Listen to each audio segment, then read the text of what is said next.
breaking down all the plays and getting you in the action. We've got you covered all season long. Welcome to the BCSN Nation podcast, powered by Marco's Pizza. Hello and welcome, ladies and gentlemen, to the latest edition of the BCSN Nation podcast. I am Justin Feldkamp alongside Rhett Boyd. As always, the BCSN Nation podcast powered by Marco's Pizza. Had some more pizza from Marco's a few days ago. You can't go wrong, especially the holidays. It's bowl season for college football. You're watching maybe some high school hoops here on BCSN. Dial up Marco's Pizza. They got places all over the 419 area.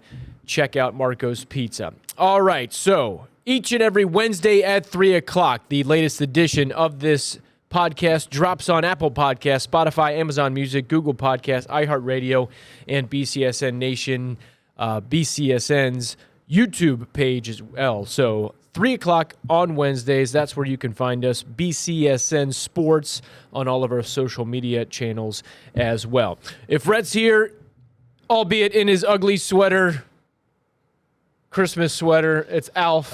Alf. A-L-F. You see the top of Alf. There, bring it up. There we go. That's Alf. Don't show him too much. Yeah.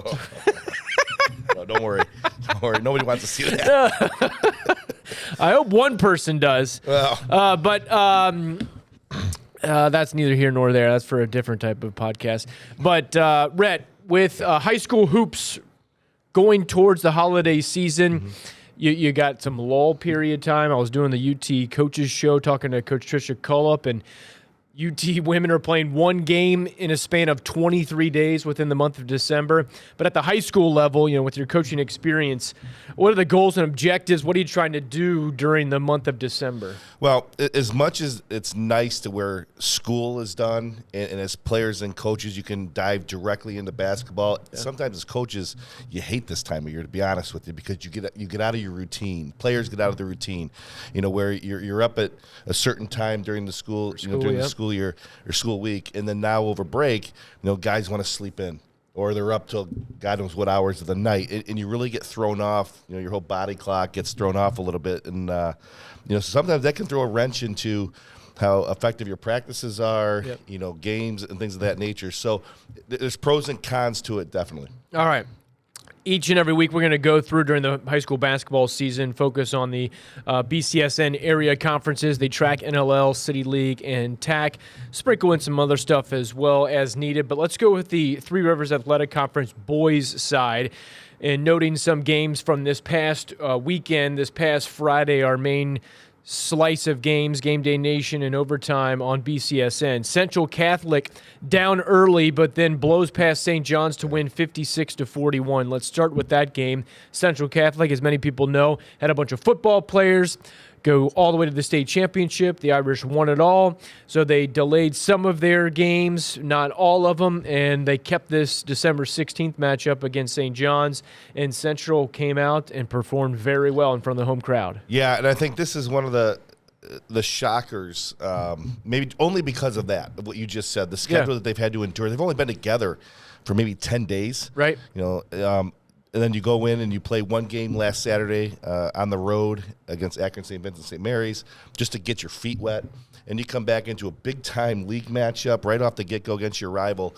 And St. John's got off to a good start of that ball game, but all of a sudden Central just flipped the switch. They had a 17-0 run in the second quarter that really got them separation. They were able to maintain it. So a lot of credit goes to Coach Floyd and his staff and the kids for being not together for very long. To put that kind of performance together was not surprising that they're not capable of it, but this early is pretty impressive. What do you see maybe for St. John's, maybe some of their early season deficiencies? Complimentary scoring to go with Hornbeak. CJ Hornbeak. Yeah, CJ Hornbeak had 25 in that game, so he did his part. Yeah. But it's that second, you know, Joey Taylor, he's right around double figures most nights, but it's that next third and fourth guy that they've just have a hard time getting into double figures at this point consistently to aid Hornbeak and Joey Taylor. So when they find that, they're going to be much better off because they do a good job defending. It's just getting enough offense. All right, another game that I had my eye on, as did you, the Findlay game against Whitmer. Findlay came back and took down Whitmer. That game was pretty close much of the game. Whitmer, the preseason pick to win it all in the TRAC. And Findlay, a team in recent years who has kind of moved its way up a little bit, always in the mix. Sometimes they challenge, and it looks like this year they could be challenging for that top spot. Yeah, and one thing there's staples within Findlay's program. One, it's Coach Rookie, and he does a phenomenal job of taking his personnel. He coaches them up, and from a schematic standpoint, an X and O standpoint, always has them in the right spots on how to defeat what you're trying to do. And that goes back to my coaching days, on the boys' side, having to deal with him. He's tough, especially especially when you play down there in Findlay. But what people didn't know, and I didn't know until the game the other night, their JVs last year were 21-1. Wow. So yes, graduation hit hard, but they had some guys coming that just weren't household names yet.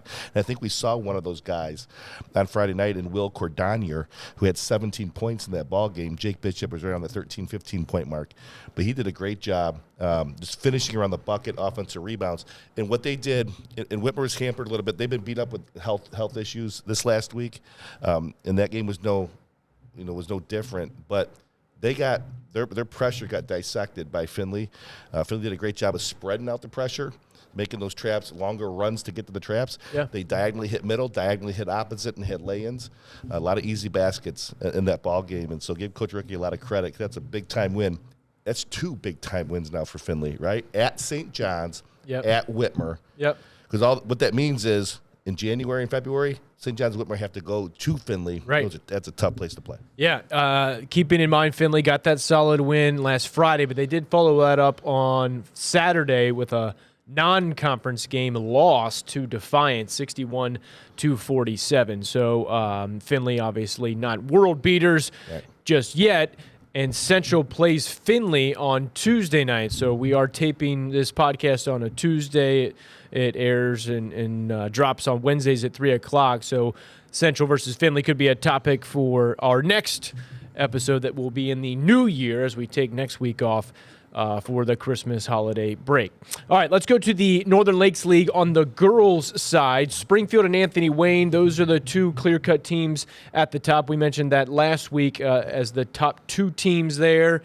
And then it's a smorgasbord of who number 3 to 6 or even all the way down the list. So on Tuesday, yesterday, as we dropped this episode on Wednesday at 3 o'clock, Springfield takes on Toledo Christian, 2 of the top teams in the area, a non-conference game.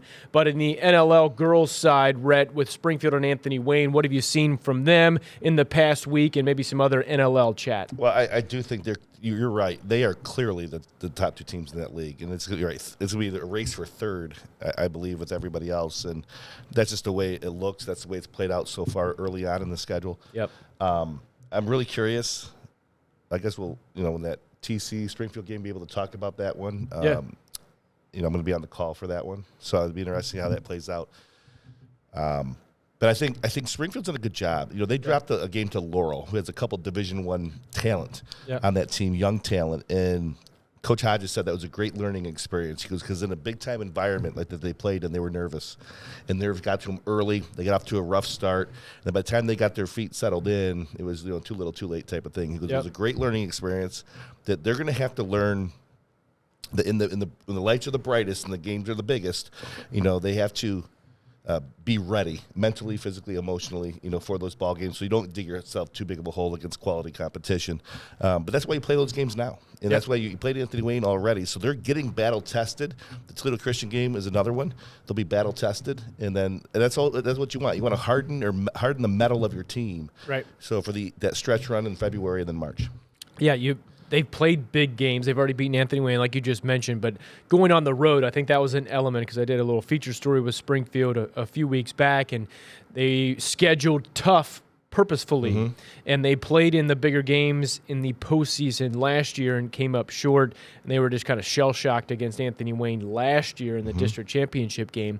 But I think that I thought that they would have maybe learned the lesson and took that to that game against Laurel, but that didn't happen. But still, like you mentioned, something they can put in the back of their memory bank, and then they can apply going forward. All right, City League girls. Start beat Rogers Monday night 44-39. Much like the NLL girls side, City League girls looks like it's a two-team race with Start and Rogers, and round one goes to Dane Franklin, the head coach of the Start Spartans. Yeah, and I think some people might be surprised that score was as close as it was, but you got to remember a Lamar Smith program, and it is a program. They back down from nobody. You know, they might not have the household names like they've had in the past, but they got great competitors. And Nyla Clark and Bree Jefferson are two players on their team that are really good. And when you play a Lamar Smith team, you know a couple things are going to happen. They're going to be athletic and fast, and they're going to be physical. Yep. And when you have that combination and that you compete like they do, they just don't allow you to get in any kind of a sustained rhythm in the ball game. So it is a possession-by-possession, grinded out affair where you got to be mentally tough, physically tough, and emotionally tough, and stay in the moment and not let runs against you get into your head. And so for that ball game, for both teams to go back and forth, you know, with each other, I think it's a confidence boost to both groups, even though Rogers on the short end of that one. Yeah, and two teams that we just talked about last year, Start and Anthony Wayne, met each other in the regional finals, with Anthony Wayne coming out on top and clinching a berth in the state semifinals. But a lot of talent coming back from that Anthony Wayne team, a lot of talent coming back from that Start team as well. Sinai Douglas, first team All BCSN basketball player for our network last season. She is at it again once again, and I wouldn't be surprised to see both of those teams get to where they were last year. Yeah, I agree 100%. And Dane Franklin and Start, same thing that Lamar Smith has done with his groups. They're going to play people outside of the City League schedule. They're going out across the state and out of state, and they're playing people to prepare them for that run like they had last year. Yeah, I think Start taking on Akron-Hoban, I believe. So, yeah, that's another matchup in which they're trying to challenge themselves to prepare for the long haul. All right, let's go to the Toledo Area Athletic Conference, the TAAC on the boys' side. It was a Saturday night affair. We had Emmanuel Christian taking on Cardinal Stritch. It was close for a good portion of the game, and then Emmanuel Christian surged ahead and ended up winning by 16, 80-64. Yeah, and I think a lot of people they've been shocked that Stritch was up at the half. They were up 6 at the half at Emmanuel. So, I mean, it shows the job that Stritch has been able to do over the last year or so. They're right there. And I said this last time on the podcast, Stritch is one team athletically that can match up with Emmanuel Christian. I think the difference is Emmanuel Christian is just a little bit deeper in terms of being able to put the ball in the basket. They have more players that can do it consistently, and they got the best player on the floor in Jerry Easter. And watching Emmanuel now in that ball game and then in person against Anthony Wayne last week, Jerry Easter does a great job with the ball in his hands as much as it is. He kind of he feels the game out early, gets his teammates involved early. I think it was in the Anthony Wayne game, he had 9 at the half, ended up with 28. And in this game, he had 4 at the half. They're down 6. They win by 14, and he had 30. Yeah. So he kind of gets his teammates involved, feels the game out. But when you get to that second half and it's crunch time, he's going to make some plays, and he certainly has done that. Yeah, Cardinal Stritch was the preseason pick, despite Jerry Easter and Emmanuel Christian and their roster.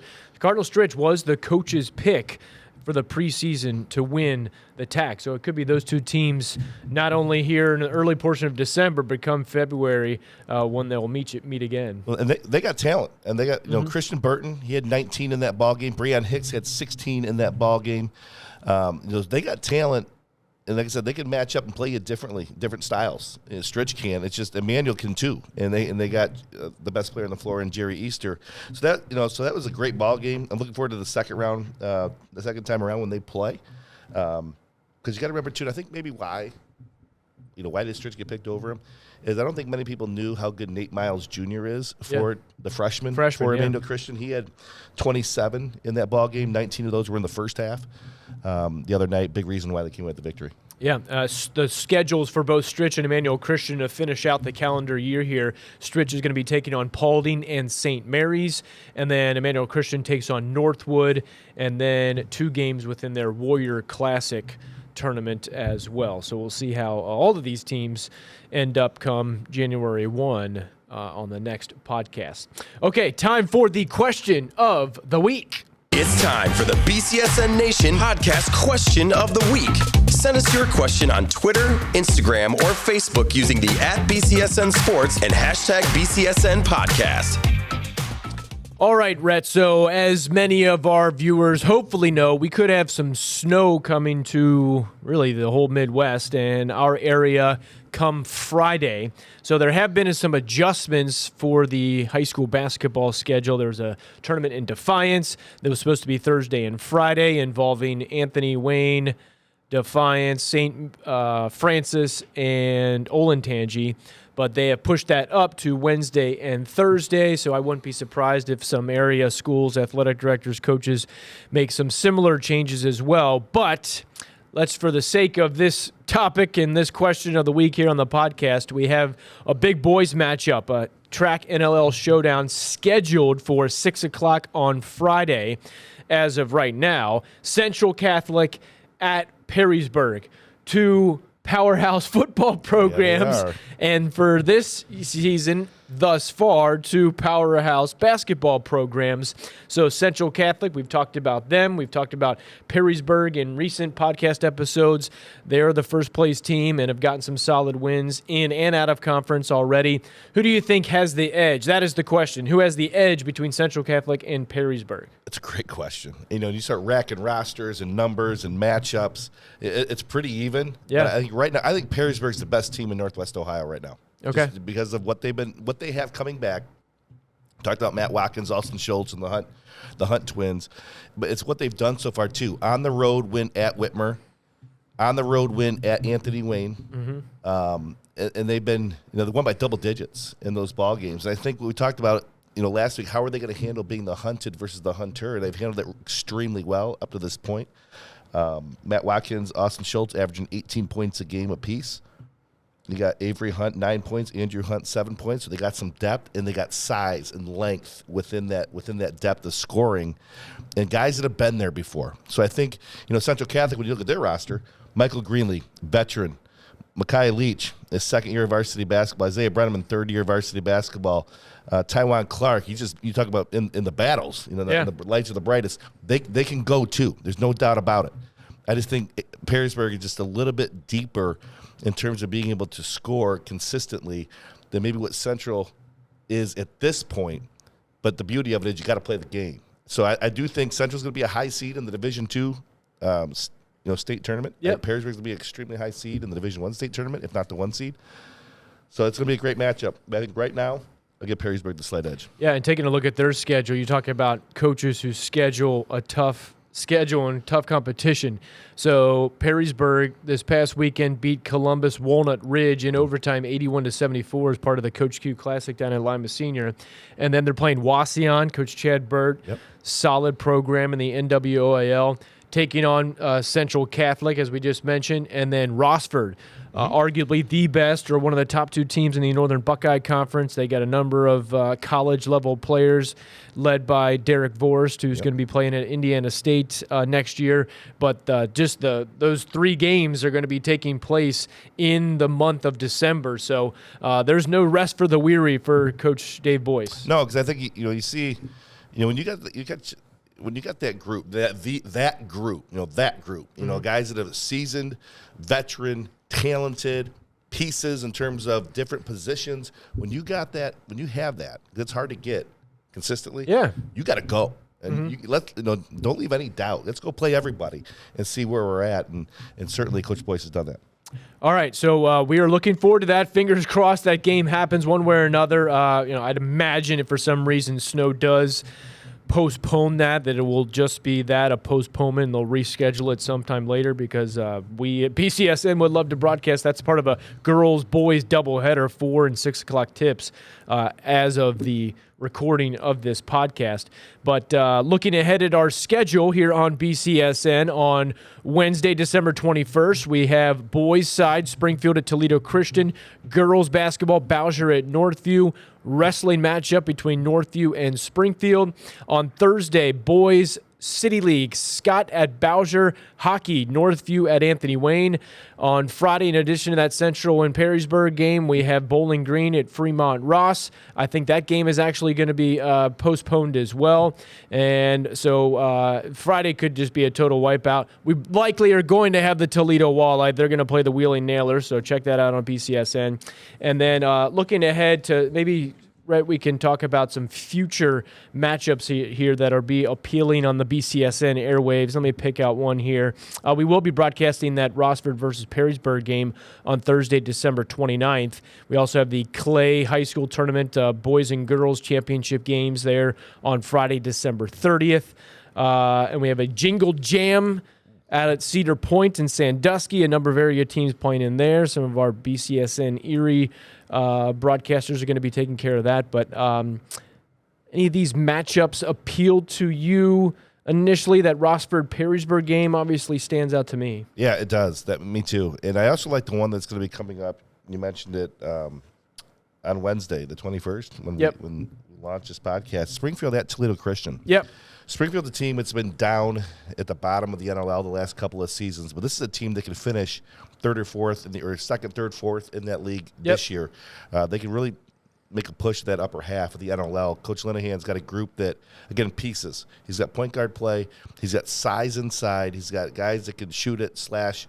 And when they put it all together, they're awfully tough to stop. We've seen that at various points early in the season. So I'm excited to see that ball game too, because Toledo Christian, they're a great program. They got 3 guys that can score it. They have a year of varsity basketball under their belt in Gaston and Carter Kester and Xander Hessen, as well. So that I'm really curious to see how that game plays out too. Yeah, Coach Boris taking over for longtime coach Dave McWinney. So this is Boris's second year. And then you mentioned Linehan. I want to say that all of last year, Springfield had a total of maybe 4 wins. I was going to say 3. Something so like that, 3 or 4. So looking at their schedule right now, they're 1, 2, 3, 4, 5, 5-2, off to a 5-2 start. Some City League wins in there and NLL play as well. And one of their losses is a buzzer beater. Yeah, that's to right. Findlay. To Findlay. At Findlay. Yeah, and remember, we just talked about how good Findlay's been. Yeah, so Coach Linehan, my neighbor, by the way, doing really well. And it'll be interesting to see because based on what we've seen thus far, they could be that type of team who on a Tuesday night or a Friday night, they knock off a team that they're not supposed to beat. 100%. Because, Jordan Combs at the point guard position can really go. He can slash it. He can shoot it. And you got size inside with 𝗬𝗍 and Merrill. And then you got guys in the perimeter, Mays and company, and Franklin, they can shoot a little bit. They can slash it. They share it. I really like when they're on.